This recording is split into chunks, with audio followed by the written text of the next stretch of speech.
Bata pa ang akong bana, pero inigduot, malukot na. Wa gyud ay sa edad DJ Sam ang performance sa kama.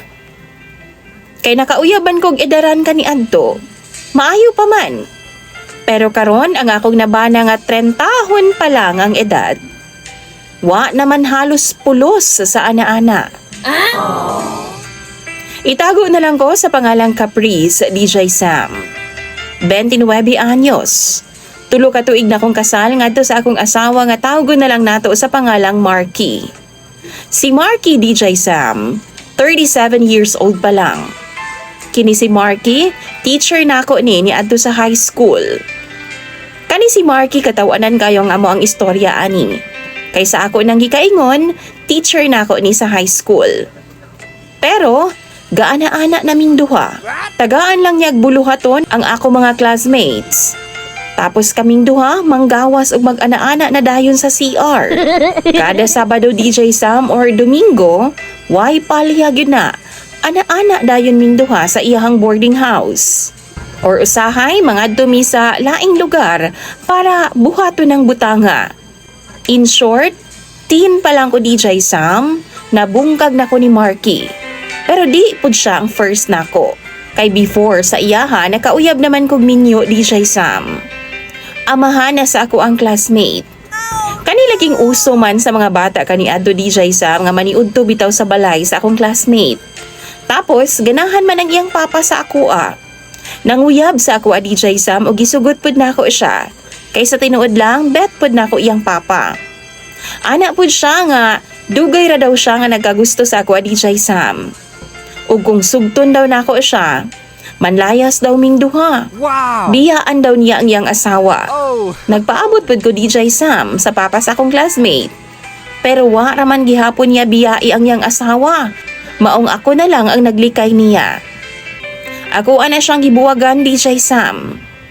Labi pa dihang nag 4th year high school ko kay nagkaduol naman pud ang among loob ni Sir Marky.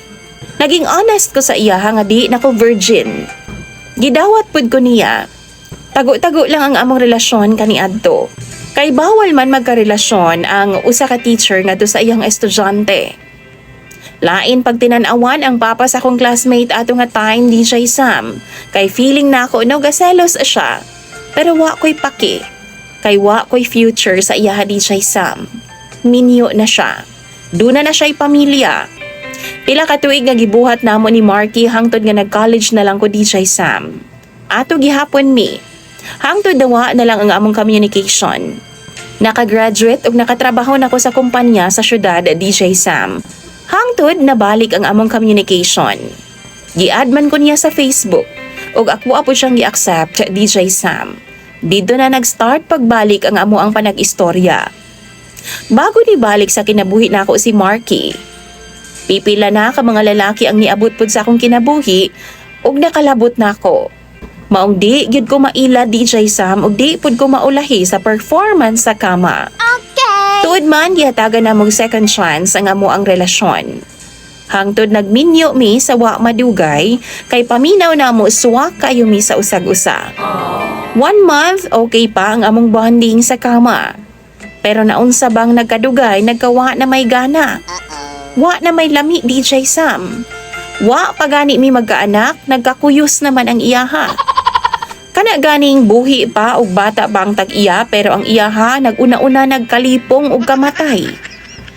Unang dasok pa lang DJ Sam. Aksyon nagkalukot og lupaybay ang iyaha.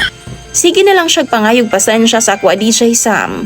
Kay ana pa siya, wa daw kaayo siya'y gana. Pirmi na lang di ay. Sa usa ka semana DJ Sam, kausa na lang mi mag-ana-ana. Pero wa daw siya'y gana. Di pud siya diabetic.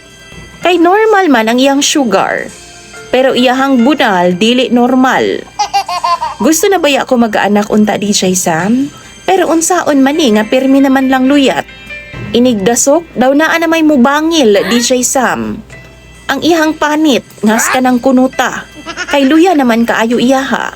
Taga gusto na lang nako DJ Sam mangayo siya sorry. Seriously? Kay lutay iyaha. Ganinang kadlawon gihiling nako kay wedding anniversary baya namo. Pero Diyos ko, DJ Sam, mura jud in taon og naligsan og pison sa kalataang iyaha. Naglibog na ko, DJ Sam. Katilawon na kaayo ko og lain. Labi na karon, DJ Sam, kay na ako'y ka-chatmate. Hot kaayo siya. Minyo na gudpod, ug lami kayo patulan. Kay dili naman jud makahatag sa responsibilidad ang akong bana sa akoa. Tan-aw ninyo, reasonable ra ba ko?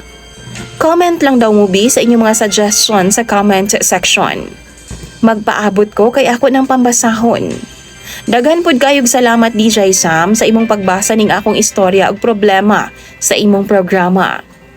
Imong sender o follower, Caprice.